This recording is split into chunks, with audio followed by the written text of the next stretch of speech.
Good afternoon, everyone. Welcome to this press conference as part of the 2024 Men's Collegiate National Volleyball Championships here at Long Beach State. We have Belmont Abbey in this session. We have Coach Derek Sullivan, Matt Statakunas, and Zach Puentes up here on the dais with us. Coach, if we can have an opening statement for you on the championships. I think we've been working for this since day one. We're really excited to be here, and we're super thankful for this opportunity to come out and just compete, represent the conference and our family and all of our hard work. Vanny Lopes here for Off the Block. Question for Matthew and Zach to start off. You've had an opportunity to look at Long Beach State on film. What jumps out to you as some of the challenges it's going to be facing them? I think if we just focus in on a lot of serve receive, trying to stay in system as much as possible, I think we'll be pretty competitive there, and I think we'll try to control as much pace as possible. Definitely for the outsides and pins, hitting high hands because they're such a big team. Also serving. King did a very good job serving against them, and they stayed really close in the first set because they only had 2 service errors. Coach, just to ask you, non-conference, you scheduled as tough as you can, even had Pepperdine come to your place. How beneficial were those experiences going into this week? Yeah, we were just able to see that high-level caliber serve that we've been talking about. I think that's going to be something that's going to be really beneficial for us, is that we've been able to see some of the best servers in the country already, previously in the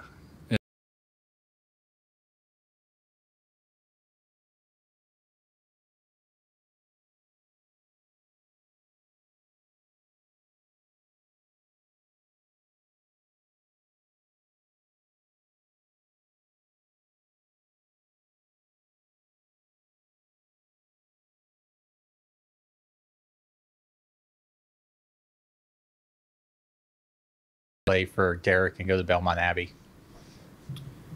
I just think our 2 coaches did a great job at introducing the team culture to us, and they had a very good idea of where they wanted the program to be, and they were trying to recruit players that are going to buy into a championship mentality, especially going into conference. And we have had some younger players play with us this year, and I think each of us are, embracing our role and are trying to, set the standard.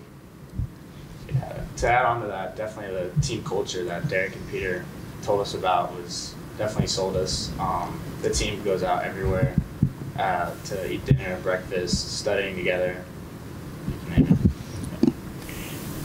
And you always get one off-the-wall question here at Media Day, so I had my 6-year-old come up with a question for y'all, and she wants to know, excluding your time at Belmont Abbey, what's been your most memorable moment playing volleyball, or most memorable match? Probably 18's year club. We won our final game on the last day, and just kind of experiencing, going through every level of club with our guys, and just kind of taking in the moment of playing, one last game together before we head off to college. I would definitely say Hawaii last year at our place. Broke the record for attendance in our gym, and that was just something awesome to see. Everyone you see in class coming out to the game and support. Coach, I want to ask you about a player who's not on the podium right now, but you have a setter who's been just dynamite as a freshman. Can you just talk about the job that Morrison's done for you this season? Oh, of course. Well, he was almost on the podium. I think he deserves it. But Joe's come in as a freshman, and he shined, in my opinion, all throughout club. We were really lucky to find him and an athlete like that. But he's come in, and he's just been really hungry. He's been asking questions on how to run the offense, what to do in this situation. He takes his practice really seriously. But he's taken charge. I think along with these 2 here, Joe's just been a leader by example. I think these 2 are very vocal in the gym, but Joe has followed suit right behind them with an example, and he's kind of set the tone for the offense and really set everyone up for success. question for Matthew and Zach. We've seen Conference Carolinas teams come here to the NCAA tournament, not only compete at a high level, but win North Greenville a few years ago. How much of that is some motivation for you all, or reassurance knowing that, hey, we can compete with these guys? Yeah, I think just in the gym and practice last week, we were doing a lot of high intensity competitive drills. And, we believe that, if we just play our best and play, to the best of our ability, I think we can try to compete as much as possible. I think definitely playing against Pepperdine and teams like Charleston definitely gave us an edge to showing us that we can do good against big teams like that. And we took a loss, something we can learn from. And then, Coach, I want to ask you, with the way the tournament format is this year, you're not the lone D2 school in the event. What do you feel about seeing another D2 school in here, and feel that's a positive direction for growth in the sport? Yeah, I think you said it really well towards the end of the question. It is a positive direction for the growth of the sport. We've been talking about trying to get to 12, maybe 16 teams, because part of the reason is the Division II level has been growing.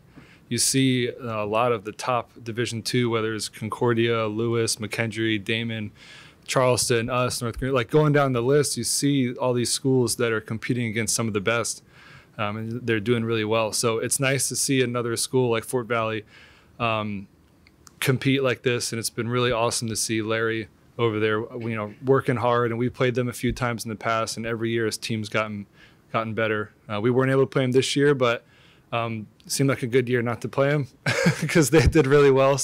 But I'm really glad to see them here because the sport's growing. Just two final questions for me, and this is for the players.